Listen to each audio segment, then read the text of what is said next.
Hello, I'm TheZOMBIEJ. Yesterday was my birthday, and I got a Bionicle for my birthday. Yay. One that I never got before. And, well, I did a Let's Build on it yesterday. Go check that out. And, I also showcased him in full, in my birthday video, so go check that out if you haven't already. This is a review on Malum. Yep, Malum, not Malum, the creature of ice. That's a difference. So, I never got this set when it came out in 2009. He's one of the Glatorian sets. He's one of the fire volcanus tribe characters. He was exiled to the wastelands after attempting to kill another Glatorian, I think. And, well, he was pissed off. So, after defeating the leader of the Vorox, basically, he basically became the new leader of the Vorox. So, I think he started plotting revenge after that, so, but, you know. Anyway. But this is Malum. He looks pretty pissed off. His mask or helmet thing definitely looks pretty cool. He does have the Glatorian head. Definitely has this fiery sort of persona. He has some marks here and there. There's definitely some flames going out the back. Looks like pistons on one side or the other. I like this mask. It looks kind of interesting. So. His torso build, obviously, is similar to Carapar's, except the fact that he's got this game piece on the back with this Toa Metru chest armor piece in 2009 Metru Red. So that's basically this color scheme is 2009 Metru Red, Gray, and some Keat Orange, I think. The only legit Keat Orange piece on this guy is the Unica upper torso. He does have a lower torso. There's his ass. And there was a modification to this other than adding that. And that they added the Glatorian neck, but they did in a different way than you would probably expect. Yeah. They took this, they just brought it down, obviously, and brought it forward, so kind of gives him enough room to move his head.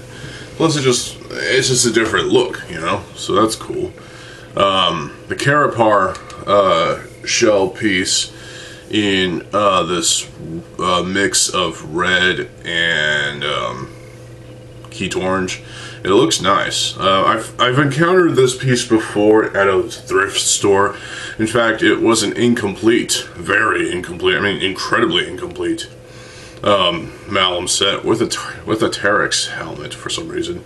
And, you know, I could have grabbed that just for the parts, but I didn't. So, not sure why, but whatever.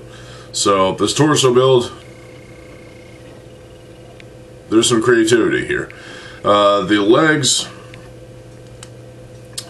well, the legs are pretty short and stocky. The feet are, well, this is the return of the Hordika feet, even though we kind of have also up here is the evolution of the Hordika feet, but we call them the Kalma feet, I guess you could say, because they're thinner towards the toe end and have these sort of winglet things right there, so that's cool. But it's nice to see these in a new color for the Hordika feet, because they were mostly just silver, or in one case pearl gold, I think, and I'm not sure about any other colors for this piece, but this was a new one. Probably the last time we would see this piece, and that's a shame. Damn. Obviously his feet are brought inward, so he's got a grand total of 4 of these 2009 Metru Red Vaki legs, 2 for the lower arms, which are in this configuration, which means they'll go, well, they can't go any further anyway because of this thing. but the lower legs are that. The upper legs and upper arms are the same bone piece, and this one has a fucking crack in it. The upper legs do have the Anika upper leg armor, but obviously in the configuration or orientation of, you know, this pointed part going up. So instead of the pistons coming up, so that's perfectly fucking fine. The upper arms have, again, this this foot as upper arm armor, which is interesting. And this upper arm has another Glatorian neck in dark gray, which I forgot that was used in some other set, but besides Akar. So, but he has a Thornax launcher mounted to his arm. He didn't come with a Thornax, so I supplied one from my own collection. So luckily it was sitting on a shelf over there, so it was in view. His weapons, he doesn't have the Glatorian fists, but he does have these standard dark gray sockets, and these are his weapons. These big fire claws. These look mean and vicious. He tries to impale you with them. And they are pretty cool looking pieces. They've got pistons, obviously. They've got these flames, which look fucking sick. You know, these claws look like they would hurt.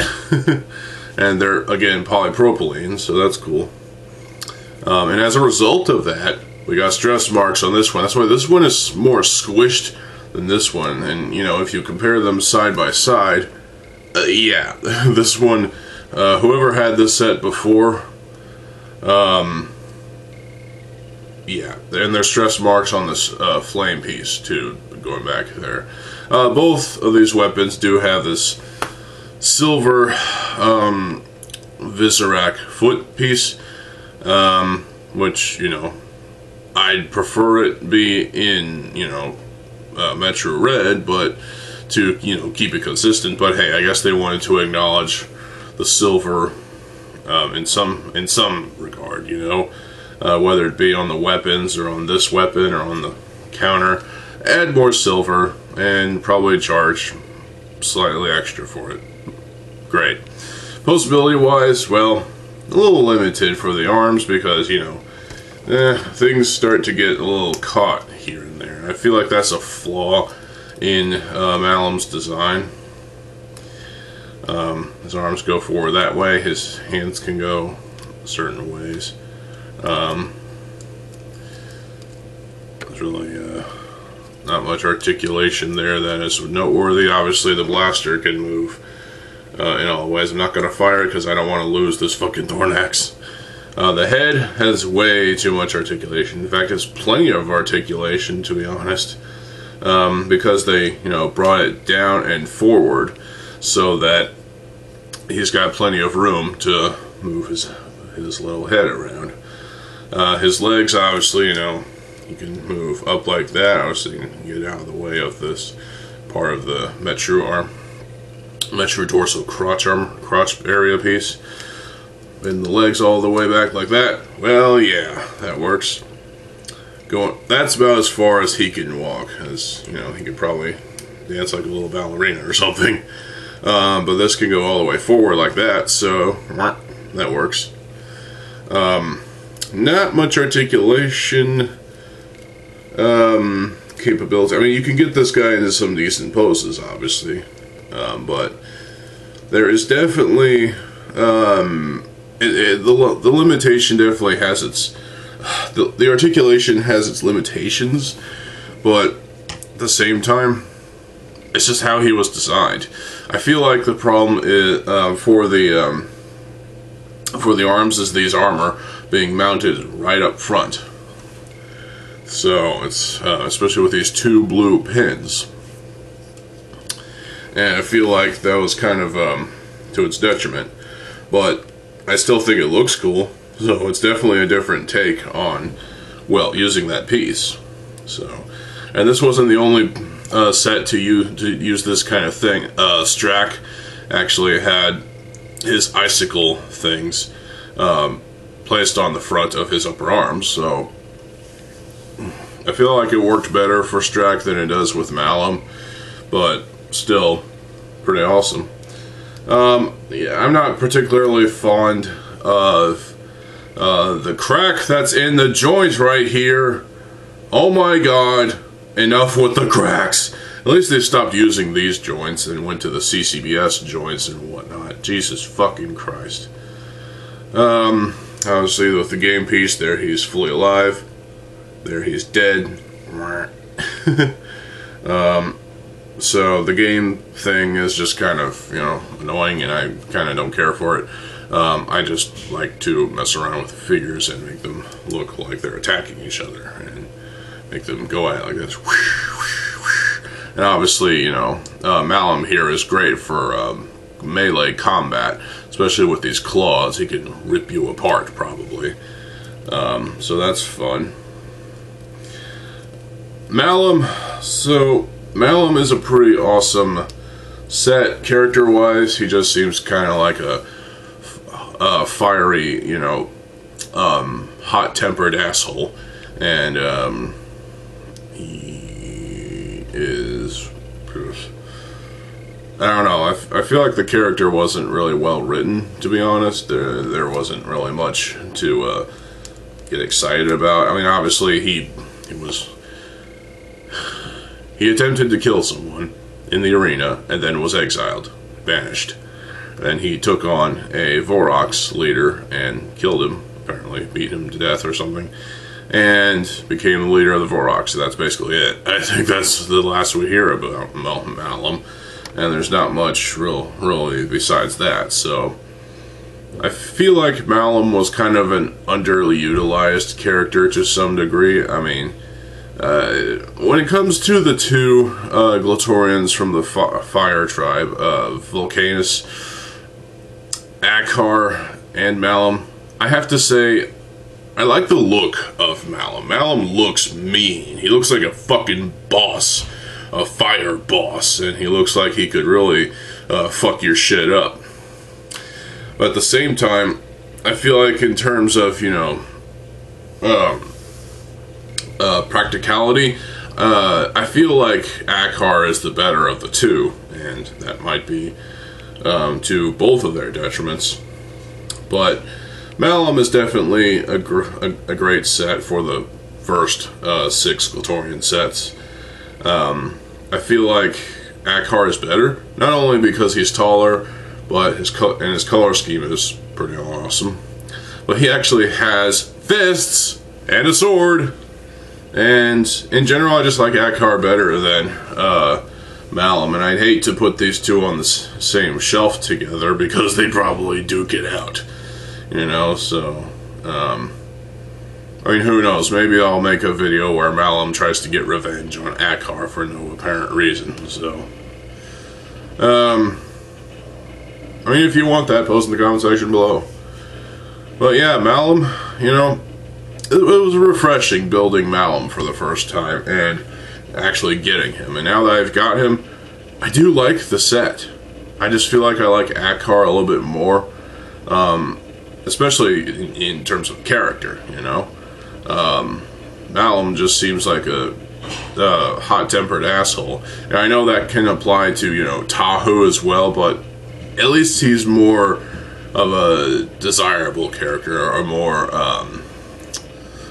well-known than Malum. Malum, not as well-known as Tahu. And Tahu, honestly, is better than Malum. How dare you? Shut up. Anyway, so I do hate the stress marks that I see on these on this claw piece, but there's nothing I can do about that except try to fix it. But I don't want to, because, you know, I don't want to risk breaking the piece. I mean, it's already broken, as you can probably see. But overall, Malum, pretty good set for I'd say back then he'd probably be worth the $13 or however much he cost back then. At the same time, I feel like in that first wave there were better sets. You know, Tarix was pretty good, so was Gresh. Skrull, not really a Glatorian, part of an entire thing of characters. Even though Skrull had an interesting prototype torso before he was officially released. Vorox was pretty cool, I think, for a beast-like Cretin.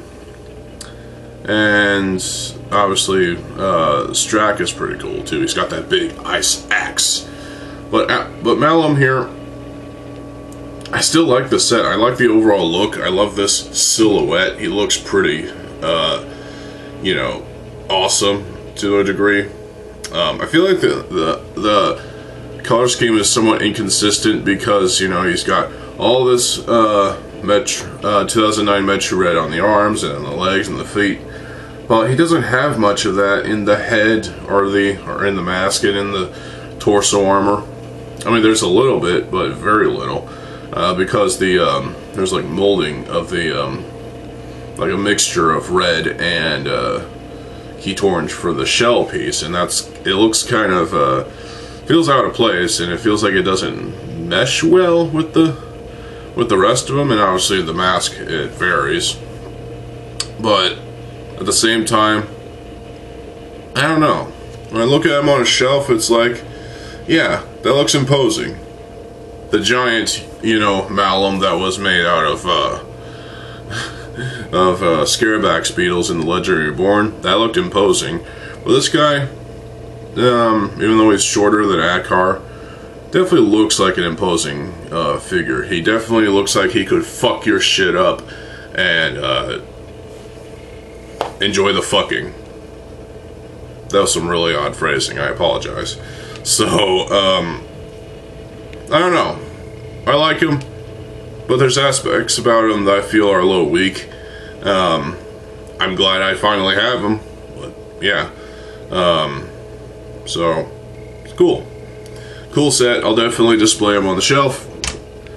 I've got another review for y'all coming up here in a few seconds, so stay tuned for more videos. I'm TheZOMBIEJ. I'll see you folks later. Have a good fucking day, and peace.